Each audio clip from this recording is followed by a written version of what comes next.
And the good senator deserves another hand. Thank you for all your work.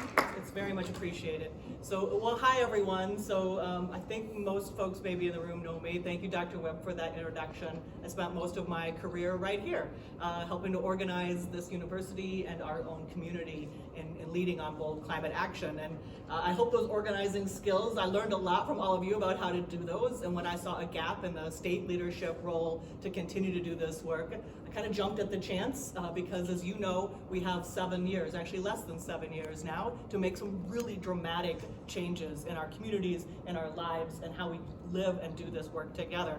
So that's what I did. It's a little unorthodox, but here I am leading that state piece. The mission of the Michigan Climate Action Network is to amplify, connect, and support the people, organizations, and communities that are leading on that bold climate action that we so desperately need. McCann was really founded as a digital communications shop, and that's still where our strength is. So our role is to amplify all the actions that you are doing, right? So everything that I learned about how to make things happen at the local level, it's now my job to blast that out across the state so that hopefully we can learn from each other. There are communities all around Michigan that are doing exactly what we were doing here.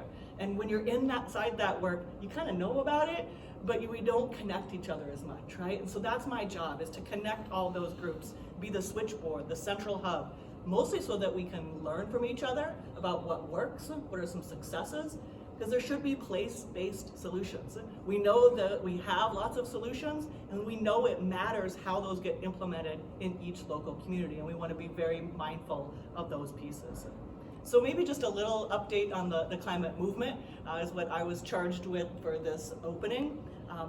The good news is more people than ever, even in Michigan, believe in climate change. I've never liked that word in the polling, but that's what we have. Over 70%, 72% of Michiganders, yes, this is happening. So why aren't we doing more?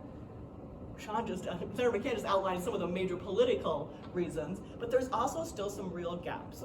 Even though almost 70% of us know that it's happening, only about half of us understand the root causes, that it's from burning fossil fuels and deforestation. We have a lot of education and work to do there. Only about 40% of us think that we're experiencing climate change. I'm sorry, were you alive 2 weeks ago? You experienced climate change, right? Only about 30% of us are even talking about it all the time. This, to me, is the major defining issue in human history that we are facing, and that only a third of us are aware of it enough and know what the causes and then thus the solutions are. That means we have a lot of work to do to engage Michiganders. There's about 40,000 individuals that are in the Michigan Climate Action Network, and when I first started, I thought, oh, that's great, right? But we know from social science that a bare minimum for successful movements is the 3.5% rule. If we just average the population of Michigan at an even number, so I can do the math, all right? Let's just call it at 10 million. We need 350,000 folks, right? I'm only at 40,000. And when I say that, I don't just mean join McCann, although I want you to do that today. I mean all of the groups that are working together that you see here today. Lead Conservation Voters, Western Michigan Environmental Action Council is here. All of us together can hit that target number so that we can continue to drive those politics and policies. The other thing I would say about the movement is that it is incredibly intersectional, right? So we are concerned not just with climate change, yes, but climate change, when you really start working on this, is almost everything. It's going to touch every human endeavor and every facet of our lives. So when we talk about climate change, we're talking about jobs and economics, we're talking about public health, we're talking about biodiversity, and this movement is also unabashedly anti-racist. The root causes of the justice and democracy crisis are the same things that got us into the climate crisis. So those are things that the movement does, and I've been really, it's been so interesting to have done all the work here in building coalitions to now run a network, because this model of coalitions and networks is what I see across the state. And I think it's because the movement is so intersectional, and because we're dealing again with every sector of human life. You almost have to bring in parties that are steeped in business practices, parties that are faith communities, our youth. You need all those different constituencies to come together, because none of us has the silver bullet solution, but perhaps all of us together can create this new world.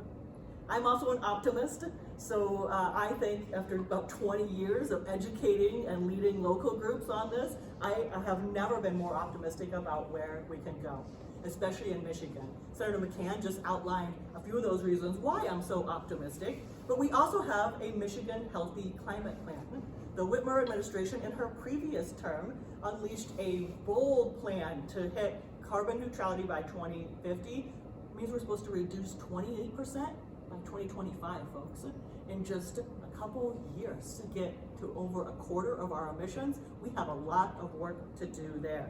I'm very optimistic about the movement because of so many groups and how closely we worked with the governor's administration to get to the My Healthy Climate Plan, that now, even though the pandemic interrupted that work, and now that we are back and able to work together again, the goal now is to implement those broad brush strokes. And with it's a slim Democratic majority, we know that we need to make sure that we're bringing along all sorts of progressives at the political level. And we think that intersectional approach will make a lot of sense, because we also want a durable, achievable policy agenda that's going to stick around. We know that we need to work across the aisle and work with all sorts of progressives to get to that majority. Most folks are concerned about their health and their jobs, if not climate. The other thing we have going for us is federal funding. If you weren't paying too much attention, there's an Inflation Reduction Act. Before that, there was a federal bipartisan Infrastructure and Jobs Act. There is a lot of dollars now committed to funding the initiatives that we need that are going to flow through the state. And we need to be ready to start taking advantage of those. We also already have the solutions. We know what to do for the most part on the technical side of things. And thankfully, we're at a point now where solar and wind are way cheaper than any other energy source in the world right now.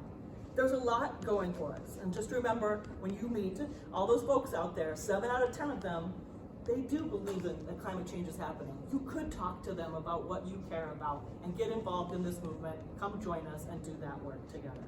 With that, I'll hand it over. I'll make a big plug. Western Michigan University Political Science Department internship right here. I might have had some connections to get that.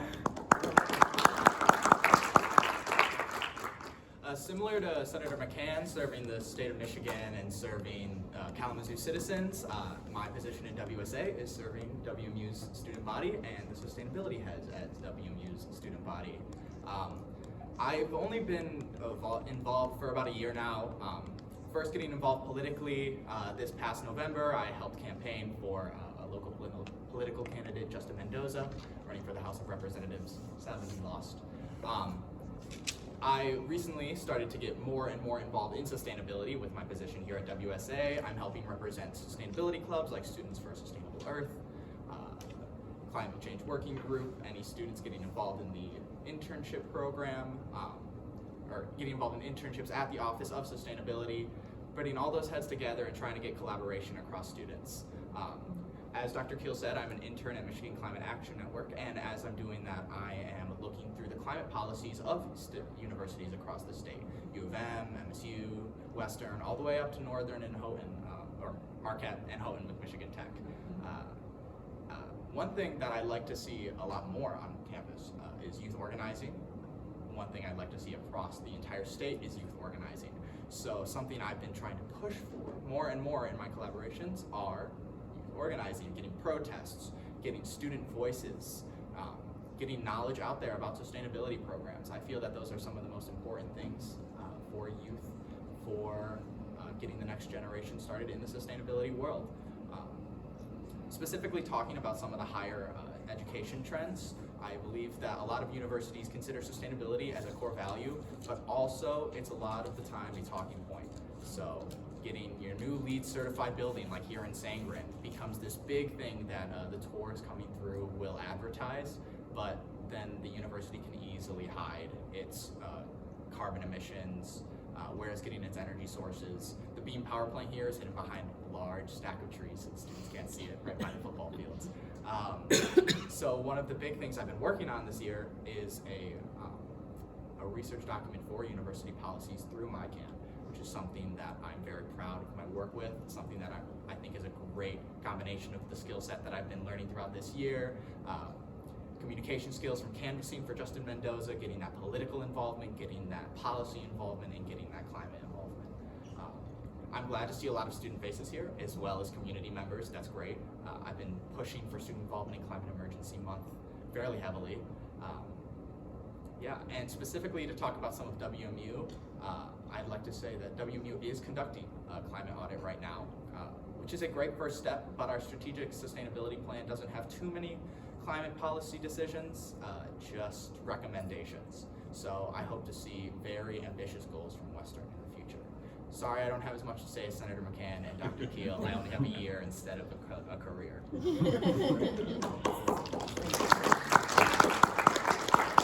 Well, I've got a couple questions I want to ask the panel, so let me ask those, then we can open it up. The first question is, what do you see as the major climate change impacts, threats, or vulnerabilities in Michigan? Yeah, thanks. And I mean, so no secret, we had those in advance, which is better than sort of being sprung on you at the last minute. You have some time to think about them. So it's not like a candidate forum where you don't know what exactly is coming. But you know, and I think, you know, we're going to see two sides of the coin as we talk into a few more things. I think you'll also hear some repeating themes like the governor's My Climate and My Healthy Climate Plan, which I'd like to touch on a little bit too. But just as far as threats go, you know, obviously the extreme weather, most recently this unprecedented ice storm that, you know, utilities have characterized as something that's supposed to be like a 1 in a 50-year kind of a storm, and now we're seeing these things repeatedly, and even there was one right after the other. There was a second storm after the major one that impacted our service area and others. And my committee is holding a hearing on this next week. The House held a hearing on it this past week. There's a lot to unpack here, but we see, as you say, that this, you know, gee, climate change affects me, so that's a threat. There's many others, loss of crops, crop impacts, Michigan tart cherries, things like that. Threats to water, number 2, so, you know, continual notions that people are going to divert the Great Lakes. Well, that's not going to happen. We're not going to let that happen, but, you know, we see climate change threats.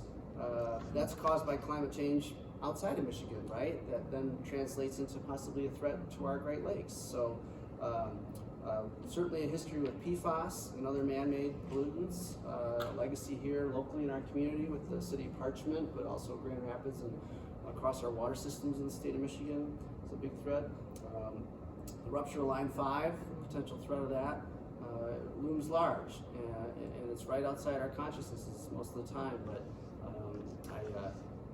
I was in a bit of a student meeting in Lansing a couple weeks ago, and one of my colleagues from the other side of the aisle, you know, sort of gave the standard spiel on why, you know, the importance of Line 5 and the fuel it delivers, and I said, well, I just read a tweet that Line 5 ruptured, and everybody sort of, that got everybody's attention right away. Not that it had happened, but the fact that it could happen, and we all know it could happen anytime, any day, is something that is a huge looming threat. And lastly, so as I get into my role more and learn a lot, it's a huge realm to wrap your arms around, but speed to renewables is sort of coming up really in my consciousness again and again, and how we speed that. There's bureaucratic impediments to getting more renewables that are ready to go into the grid and feeding in. We've got a lot of, I think, looming NIMBYism, as well as misinformation about siting, particularly for solar installations, but also wind becomes a greater challenge for wind turbines. And then, obviously, you know, people have to be, I guess all of us need to be sensitive to costs when we talk about our regulated utilities moving to renewables, but that we can't make energy sort of wildly unaffordable as a dynamic in that equation. So it's a lot of obviously complicated moving parts, but those are some of the key threats that I touched on. Thank you for those. It's always nice to hear all the overlap that we're going to have in our answer for Sorry. this. No, so we can work together. Well, I'll start with the big ones, right? Of course, the physical impacts of just a warming world. What that mostly means for Michigan, and Dr. Crow here, if you didn't listen to his talk a couple days ago, gives one of the best lectures on these pieces. What that means, our projections are 5 more inches of precipitation each year. And I say it as precipitation, right? Because that warming world makes things like extreme weather that we received in the ice storms happen more often. The extreme weather, the freeze thaws, damaging crops, the cherry industry, as Senator McCann mentioned.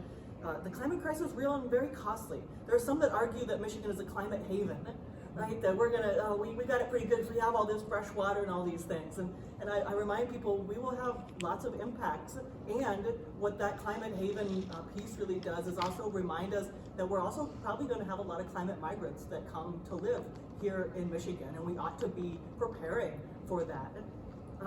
Senator McCann mentioned, I think the big thing on everyone's mind right now is the extreme weather and the utilities.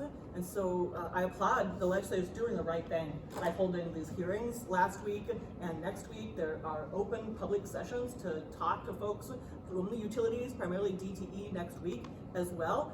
These numerous power outages have just become extended, right? When we used to talk about solar and wind as, oh, maybe they're intermittent or unreliable. Well, I think it's a pretty safe argument to say today that our existing utilities are actually unreliable and unaffordable.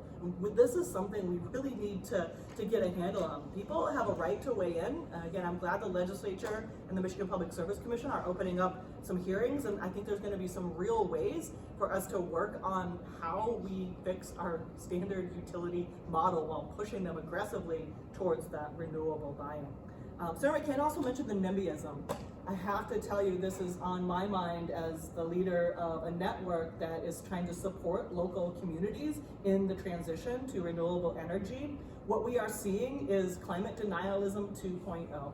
This is the new climate wars. We are seeing the supposed impacts of solar and wind being very sophisticated language used to combat those sightings. It also stems from the cynicism and the polarization that Senator McCann talked about. These are often external groups coming in with messaging about, I'm not even gonna say the claims out loud because they're so ridiculous and I don't want to give them air, but they're just plain flat out wrong and terrible. And external groups are coming in and saying these things at city council meetings, at township meetings. They are also aggressively targeting the residents from those communities, intimidating them and scaring them into not going to their own city council and standing up for the things that they know they want in their communities.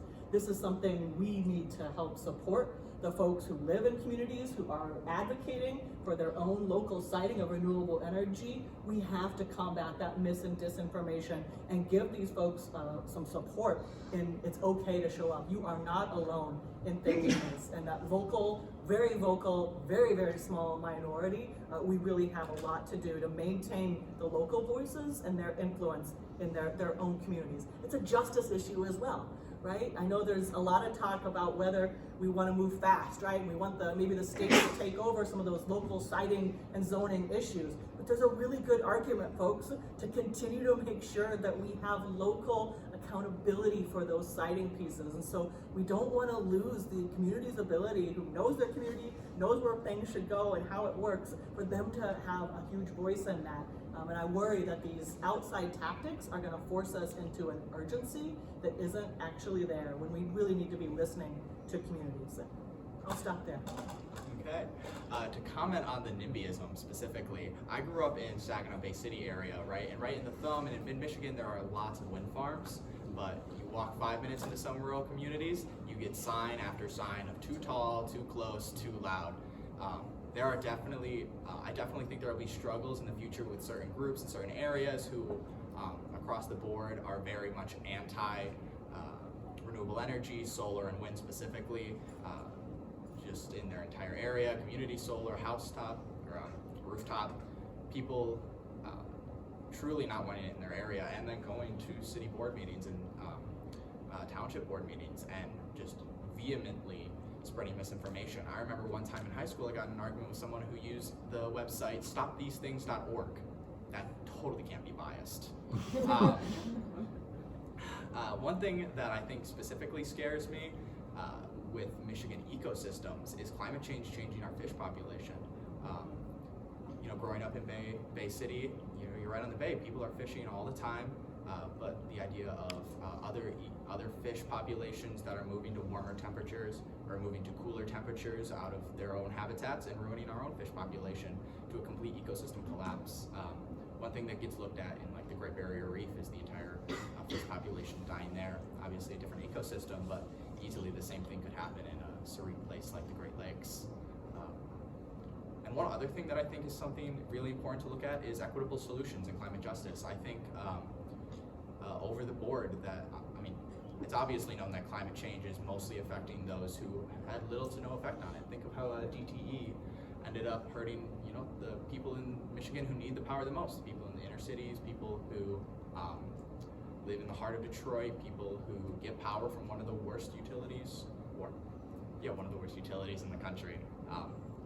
Just blatantly, I think those are the people who need the most support for renewable energy, community power, or community empowerment, and getting renewables in their area. You guys are doing a wonderful job describing some of the threats and dangers that the climate crisis is bringing to Michigan. And you know, one thing that we want to be sure to say is that the continued use of fossil fuels not only fosters the climate crisis, of course, but produces all these particulates, which have been shown in an extensive study in 2018 to be responsible for 1 out of 5 deaths on the planet Earth are the result of small particulates released from fossil fuel burning. And so that's a very serious crisis. We're talking about the safety of different kinds of fuel sources. You're worried about a windmill. You don't know what you're talking about, because the real danger is the fossil fuels. Since you were talking about fixing that, I will say that the next book we're reading for the Climate Change Book Group is called The Big Fix, 7 Practical Steps to Save the Planet. And it just came out, and it's a book all about how to be a local activist, talking to utility boards, city councils about building requirements and so forth. So that book is just a terrific resource for us, and we'll be talking about it in 2 weeks or so in the book group. So join the book group. All right, that's my plug that before I plug it again. But, all right, well, I have another question for you guys. We've talked about the threats. What do you see as the major opportunities to respond to the climate crisis in Michigan at this point? All right, so thank you again. And like I started out mentioning, with a new majority in both chambers, and the governor and the attorney general as well, we have sort of a special opportunity to do some things that heretofore could not be done. I am using and embracing the guidepost of the Michigan Healthy Climate Plan largely as a roadmap for that process, because a great deal of work has gone into that. And one of my first hearings in my committee was to highlight that, to bring in, not only did we have the director of Eagle touch on it, but also then give it a full hearing. And I it's, when the House does that, the Senate does that, then you sort of know, okay, we're on sort of similar paths here to make that happen. And I thought, I carry with me, prior to the full presentation of the plan, the director of Eagle had been in the prior week. And I sort of asked him, since he wasn't going to be doing that exact presentation the following week, I just gave him a chance to say, well, do you have any thoughts you want to, preliminarily put out about the plan before we hear about it in more detail? And really this strikes me and has stuck with me, which is that, paraphrasing him, government does a lot of planning and a lot of reports that get on shelves and don't really become actionable agendas.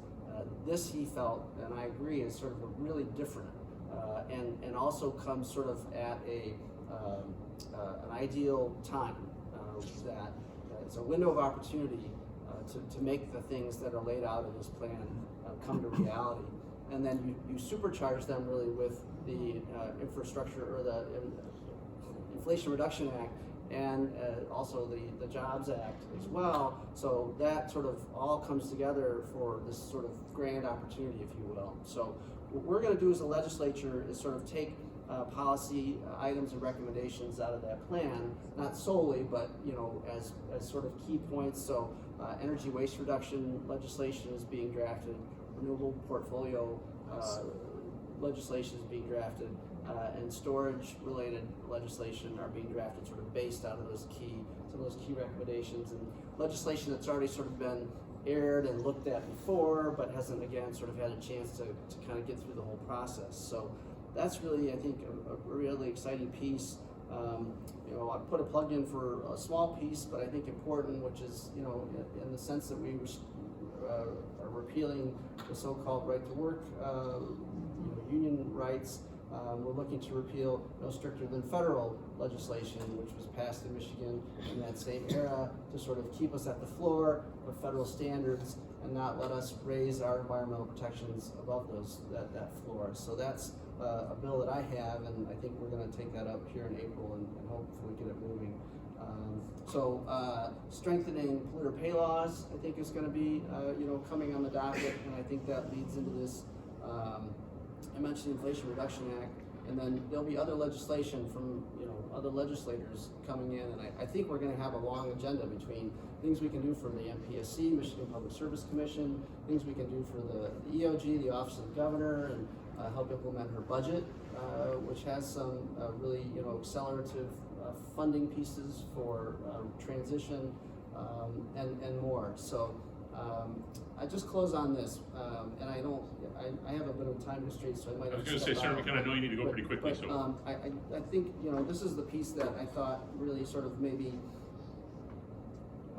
fits but doesn't fit, right? Which is, so I started out talking about the legislative change after 40 years. So in order to do this work, we have to maintain that alignment in the legislature. So it becomes not just, I guess, environmental activism, but political activism as a whole. Because there is a way, we got Inflation Reduction Act and EJA at the federal level because we had a federal trifecta. But as we know, that quickly flipped and we lost the House, and there's gerrymandering in other states that causes that to be somewhat sustainable. The U.S. Senate is a challenging political picture. You keep the president. So that takes Congress and the president back to sort of a stalemate, right? So we broke that stalemate finally in Michigan after 40 years, and to keep that, we can do that with fair districts, but we've got to sort of keep our House seats that are sort of right on the margin, and then that's in 2 years, and then 4 years keep our Senate seats that are right on the margin. So it's slim majorities, but it's sustainable, and it's sort of reflective of the electorate as a whole in the state of Michigan. We're not too far one way or the other, but for 40 years we had the districts not reflect the will of the people in the state of Michigan. So if I don't say anything else, I wanted to say that today, which is we need that full political activism layered on top of this so that we can use this and stretch our opportunity to make policy impacts. Thank you for that. So again, Michigan Climate Action Network, we see our primary role is implementing that My Healthy Climate Plan over the next few years with this friendly, now pro-climate legislature. There's an opportunity to do exactly what Senator McCann is talking about, and back to this kind of local piece and bringing up that participatory democracy. We also have an opportunity to center the needs of the most impacted. Climate change disproportionately affects BIPOC in Michigan, just like it does everywhere around the world. And there's an initiative in the governor's plan that's actually also an executive order at the federal level and was copied from there, called Justice 40, which says that we should be utilizing 40% of the federal and state funding to go to the most disadvantaged communities who need that the most, right? So I think that that's something that is a huge opportunity for us to do that intersectionality and link our climate justice goals together, and for us to also do that participatory democracy piece and get people involved in our local communities and in the local and state political process. So to me, I see that as a huge opportunity. One of the things that we try to do is we stay positive and solutions oriented. I know it's easy to think about those threats that we talked about earlier and kind of get the doom and gloom landscape on. There's a lot of progress already being made, folks, and I think we need to talk about that more, as I said in my opening remarks, amplify that and build upon that success. Clean Jobs Midwest, do you know that Michigan saw a 22% job growth in clean transportation, employing another 120,000 Michiganders in the clean job energy systems. Michigan is number one, folks, in clean energy job transition. And Senator McCann and I haven't even really gotten to work yet, right? Think about that.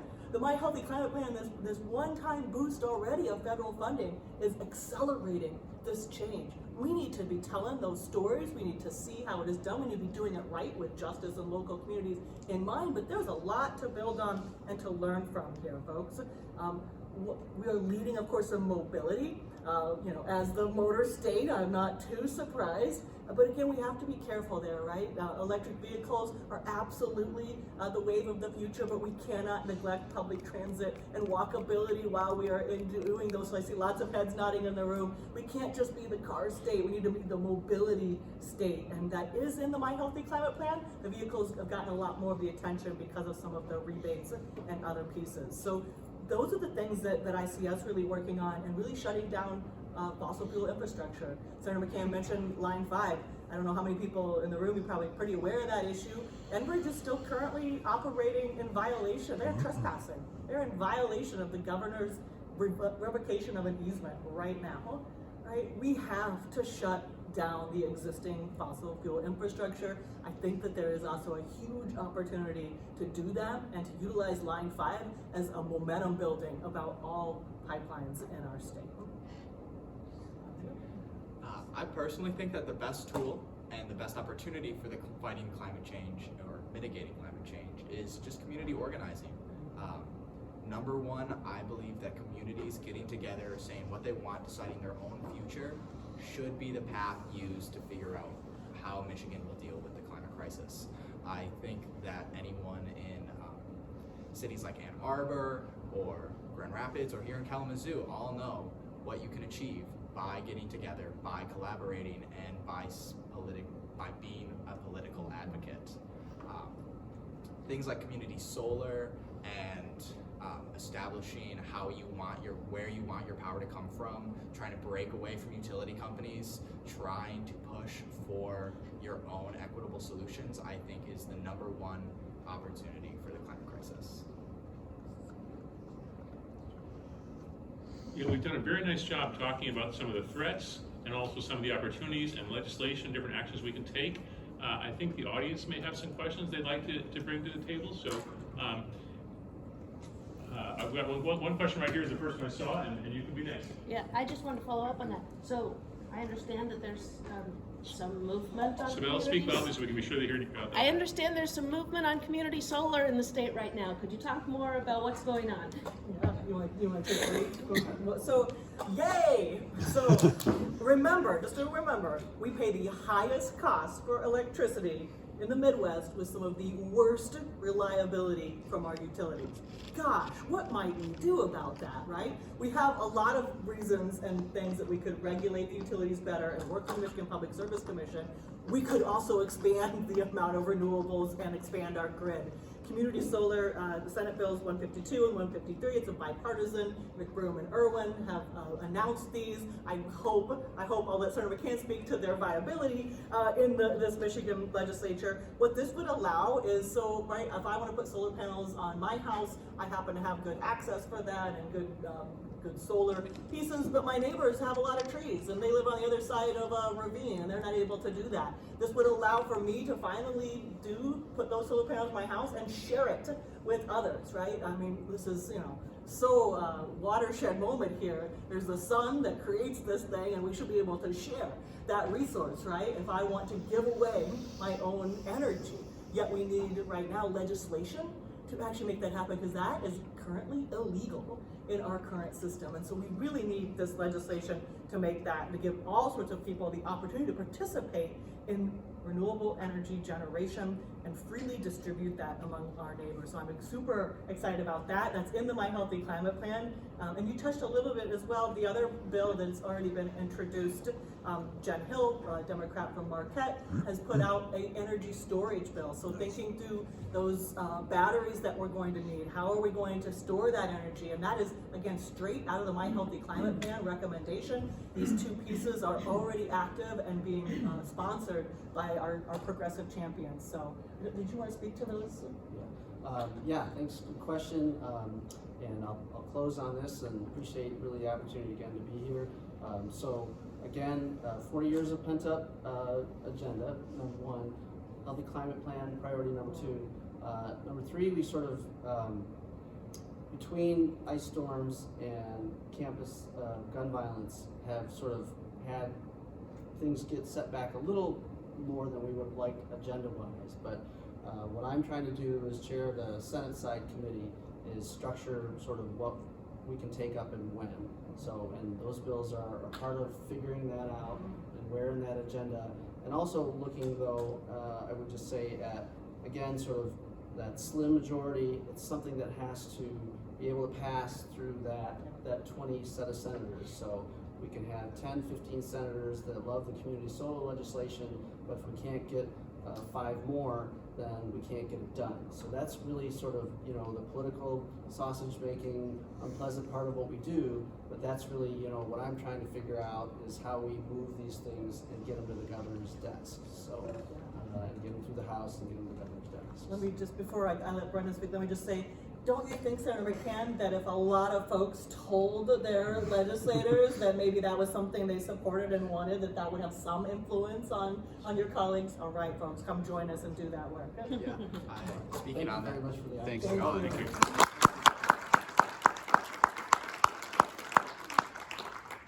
I know speaking specifically on that, a lot of students are very excited about ideas of rooftop solar, especially if you get into like engineering students that I've talked to a lot. A lot of them love the opportunity to have either wind farms around campus. I know in the Thumb, in close to where I grew up, people actually got really excited, and I knew people who would go and visit them.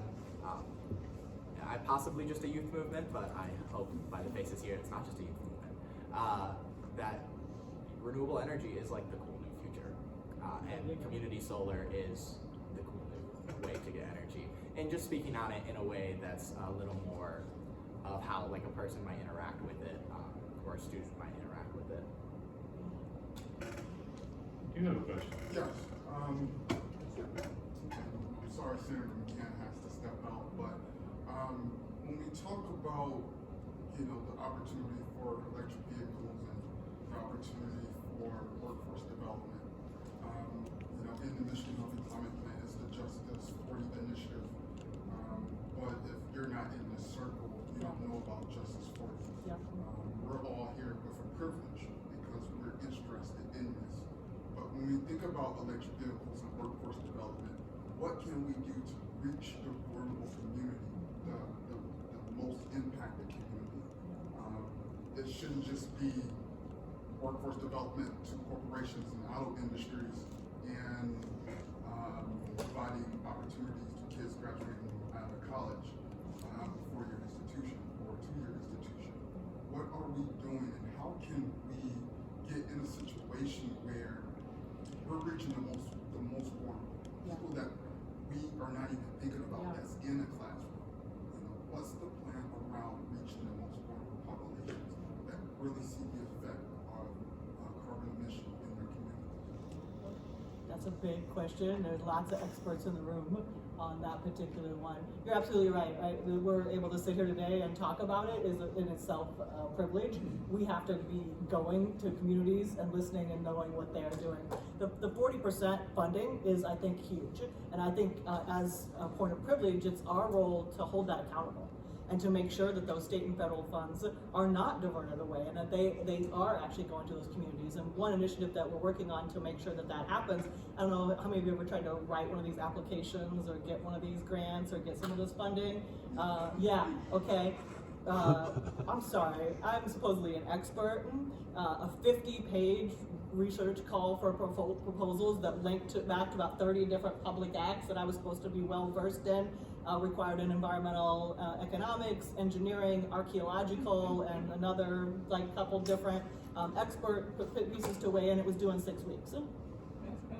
Right now, if I can't pull that off, then certainly a disadvantaged community is not going to be able to pull that off. We have to fix the grantee system about how we apply, distribute, and then on the back end report how do we use that money, right? And I think we have a lot of work to do to be able to proceed with some better trust of who should get that money, what you should be required to do or prove or show before or after to get it. I think that's the real way that advocates like myself can make sure that that happens. That's something that we're trying to work on there, right? You cannot, because you're right, You know, every grant that I write right now starts with utilities are gonna line up to take that money. What about the places and people who need them the most? So I don't know if that really answers your question, but that's something we're trying to do. Or go ahead. There was news recently of the state and several higher ed institutions, perhaps community colleges too, talking about a new opportunity to train citizens of Michigan in battery technology manufacturing, and I believe also in EV, battery electric vehicle manufacturing. So that would be worth pursuing and following up with. I don't think that was restricted to college students or college graduates. I think that was for all. I wish I had a name, but I think it's out there circulating now and growing quick. Yeah. I agree. You can't let corporations dictate how the development. Yeah, I Do think it's, you have, oh, sorry. I was just saying, I think it's important to, corporations, the government, are all top-down kind of focuses. I think it's important to think bottom-up with communities, and even with EV, just like a better government support public transit instead of EV. I know not everyone has the ability to public transit that has equity problems just as much as getting cars, but you know, support from like nonprofits that are trying bottom up to build a community, to get collaboration with the government, I think is an important step, and the government should be better at supporting that, especially at getting like equitable access to new technologies to the people who need it most, not just like suburban sprawl. Peter, you had a, Another question, just a comment. Thank you for your question. Also, thank you guys for the great work that you're doing to bring work here in Michigan.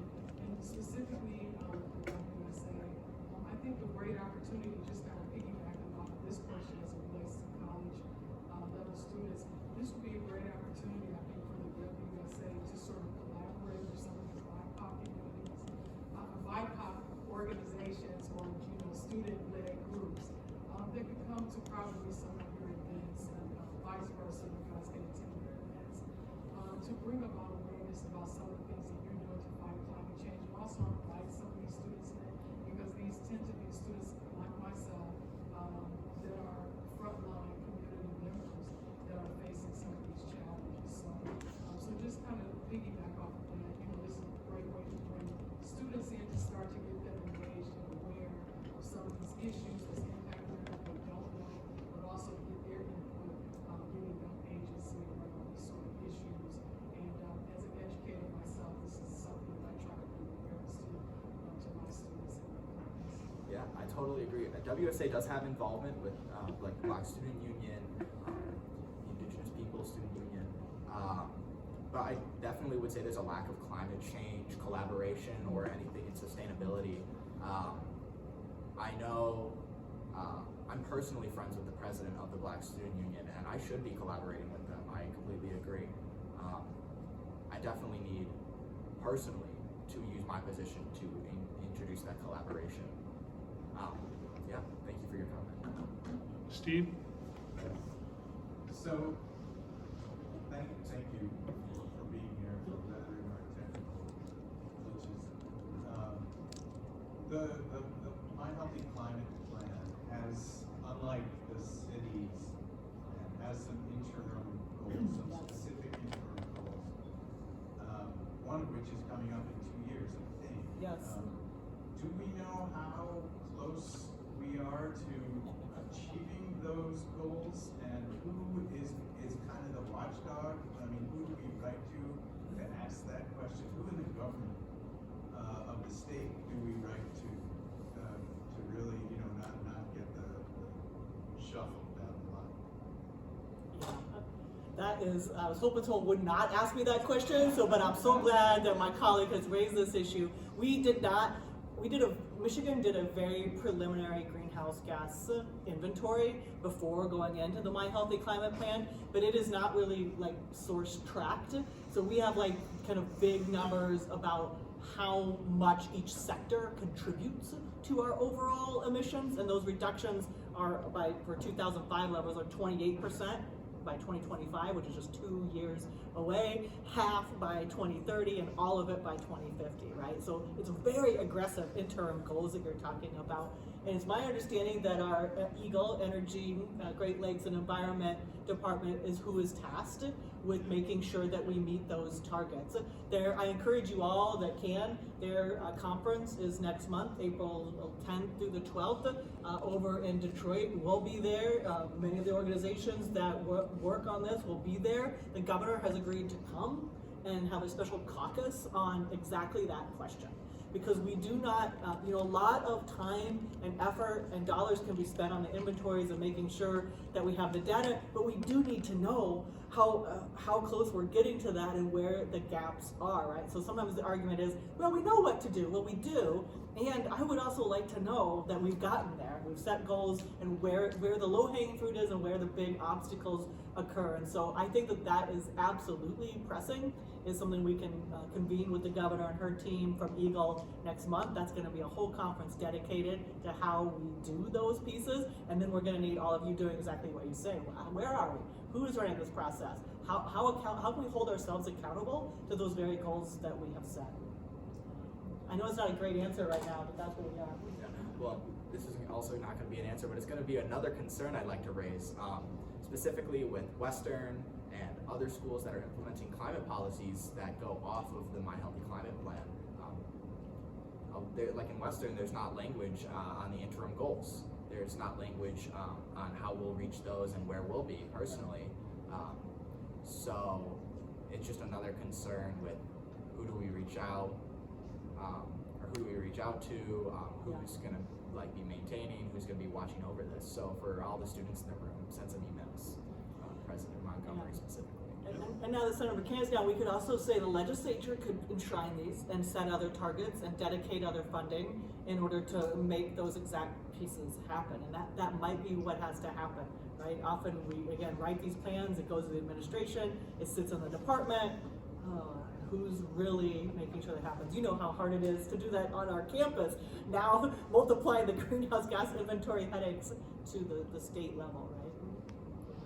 Yeah, I figured you might want to comment on that. Yeah, I do. I want to comment and amplify that everything you said is true. And I want to point out that a lot of campus sustainability work the first 10 to 15 years was great, but small when it comes to reducing greenhouse gas emissions. Community gardens, growing food, making compost. Making compost is pretty cool. Having bicycles, having marches and whatnot. The next huge purchase we make of a power plant piece of machinery, the next decision we make, repairing underground steam lines, those are really critically important decisions because they lock us into 50 to 100 more years of energy technology.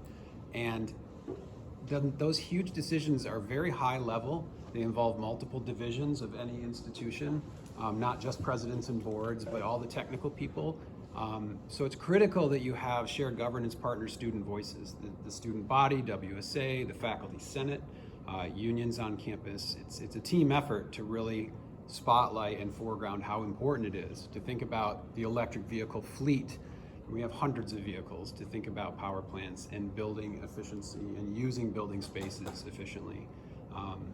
Brendan's a great contact because he has a window into all of the moving parts of this university. So I would talk to him to connect with folks who are pushing and trying and working on these things here at Western. We've had a remarkable panel, and we really appreciate Senator McCann joining us, but also Dr. Keele coming in and Brendan taking time away. So let's give them a little bit of pause again. They